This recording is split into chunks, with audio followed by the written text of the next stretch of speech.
Alright, I've got my shift cable's bellows off. I had to destroy the end of the shift cable to get the dang thing off. So now what I'm doing is I'm taking the core. Right here, I've taken the core out of my new cable because in order to install everything properly, I need to actually have the core out.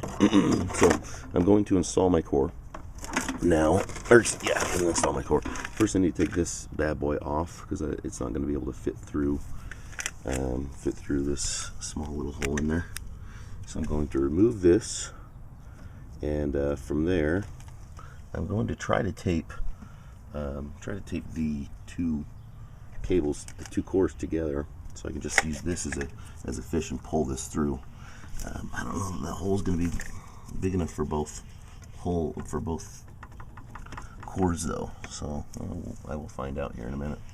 I'm going to apply a little lube here to the end of the cable to help get it through the bellows.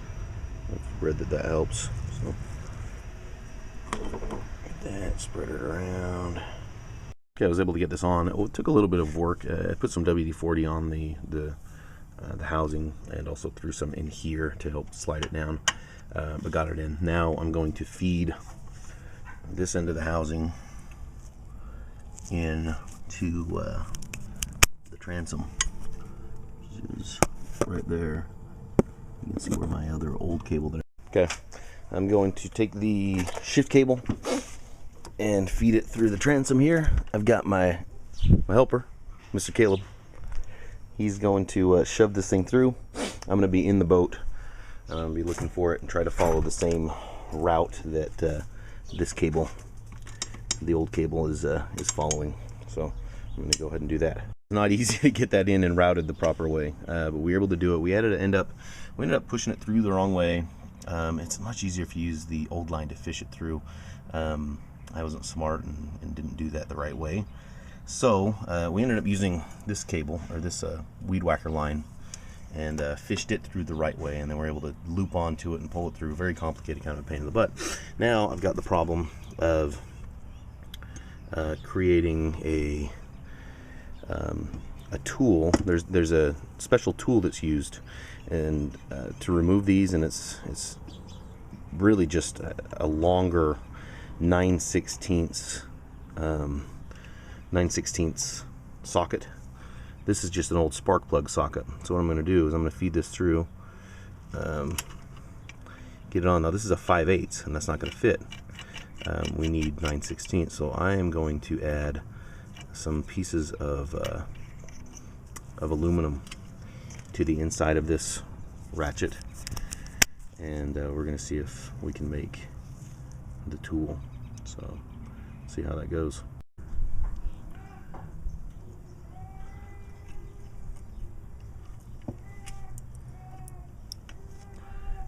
And I think that's on. Cool. So righty tighty. Throw this in. The problem is it's on this cable, and you've got to turn the entire cable to install it. But I'm gonna give it a whirl. Something cool. This is just a 3/4 inch size nut. You can just throw a socket on here, and that gives you the length that you'll need. So now I've created my own little thing. I'm going to attach my ratchet to it and ratchet her down. Alright, I was finally able to get it in, but I didn't use the tool that I tried to fabricate. I ended up going to Harbor Freight and getting a go-through socket set for like 20 bucks, and I'm going to use this for other stuff, I guess. But I had to use an extension, a 3/4 inch socket, and then on top of that 3/4 inch socket I had my 9/16 socket going. So finally was able to get it in. There's a shift cable. The shift cable bellows. Now I know you're not supposed to put a worm hose clamp on there, but I don't have the special tool is required, to put this thing on. So what I'm going to do, I'm going to just wrap this, and I think it's brass. It's a pretty soft metal. I'm just going to wrap the piece in my worm gear and tighten it up that way. I tried to tighten it down with a pair of pliers that I thought was going to be round enough to make it fit snug, but that didn't work. So that's my plan this time. Alright, I have installed the worm, or I have uninstalled the worm hose clamp, and just left the brass fitting there. And now I'm ready to start putting everything else together.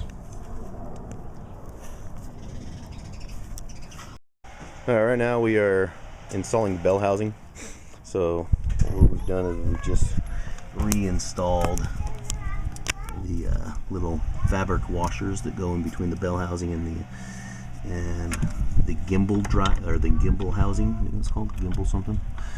And then partially screwed in these hinge pins. Caleb, you working on yours over there? We'll get that installed, and then we will start working on the bellows. Alright, there's my exhaust, or my shift bellows. That was much harder than it should have been to get that thing on. Finally got it. Now I'm going to move to the exhaust bellows under here.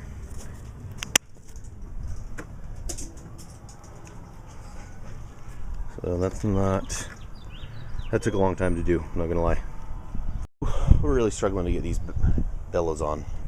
So I have fashioned a new mechanism. Hopefully we'll be able to get the exhaust bellows on with this. I've got a zip tie all the way around the bellows, and I've got these zip ties on the sides I'm going to use to pull and stretch it. I got one here, one set here, one set over on this side, and then I've got one right here in the middle that I'm going to reach through and grab once we got it on. So I'm going to try to do that, and we'll see if it works. I'm going to fabricate a little tool to help push in the seal on my U-joint bellows. So it should be pretty simple. I'm just going to cut a hole, cut this, use it as a template, and I'll show you what I end up with.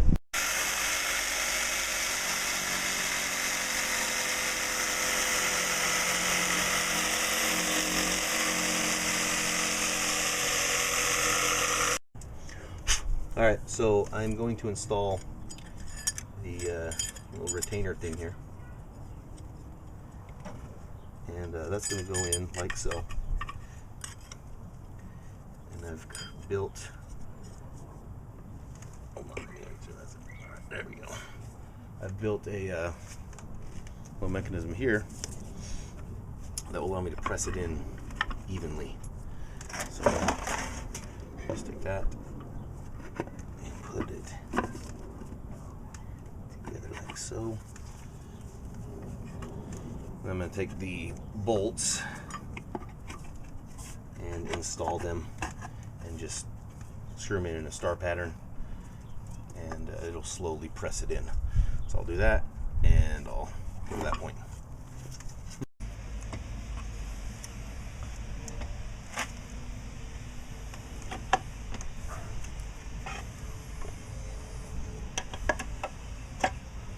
Alright, next step, we have this engine alignment tool. We're going to shove it into the Outdrive, but first we need to grease it up, and then you put it in. I'll go ahead and do that right now. Shove it in. You see better this way.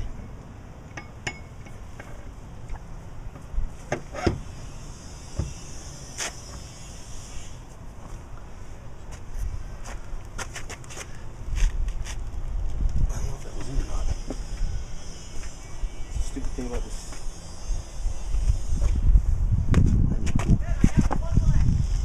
Oh.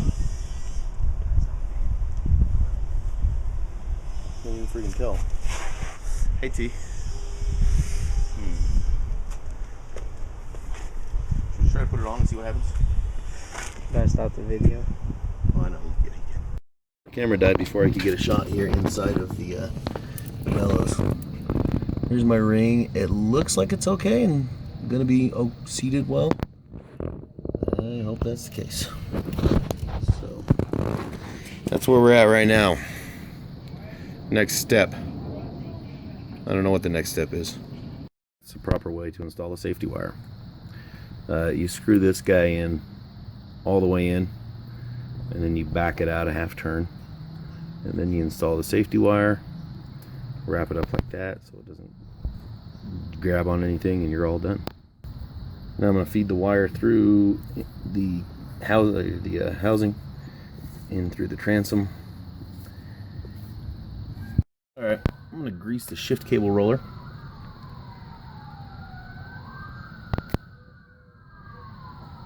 While the police hunt down a fugitive. That's what's going underneath, but I'll grab it with my fingers and put it in. So. Oh yeah, that's greased. Lubed. Super nice. Get up in there. Get up in there. Now we're talking.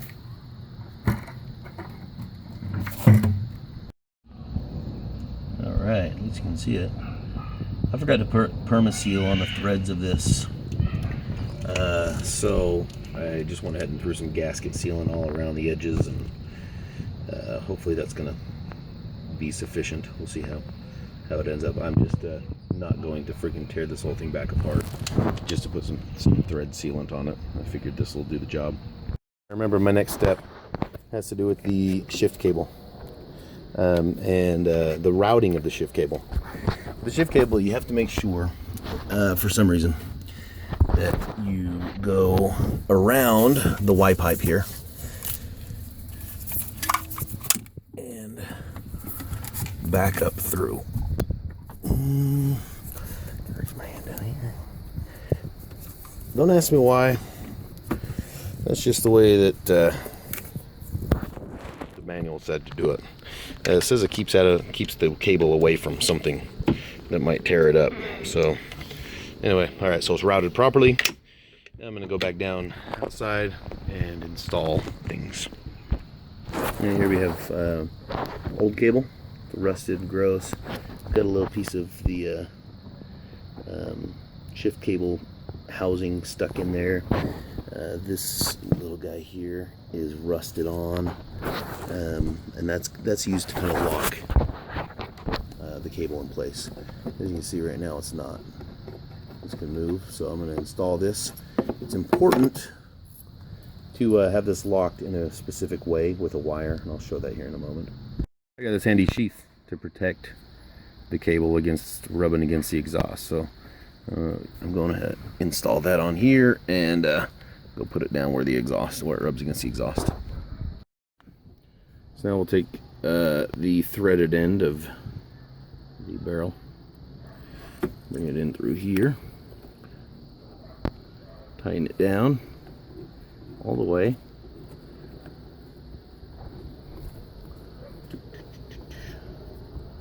and then we'll bring the lock nut all the way down as well. Keep it in position. Check. Alright, now we bring this guy, install it. Now, as you can see, you've got the cable coming through.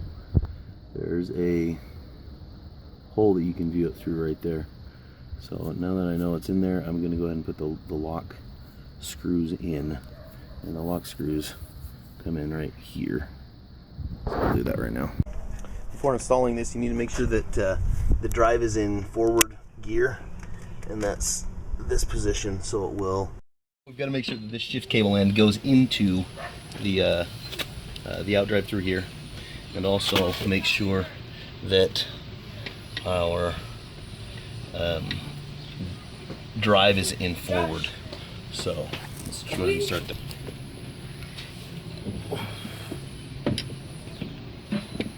That's not working.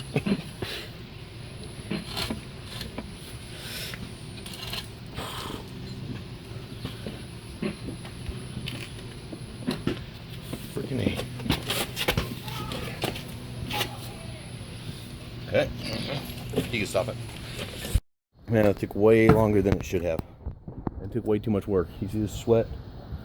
It's about 70-something degrees. The point is that we got it done. Yeah, we got it done. So now we're just putting these on. We made a few mistakes. I forgot to tighten the hinge pins, and as we were putting this in, it got caught up on them.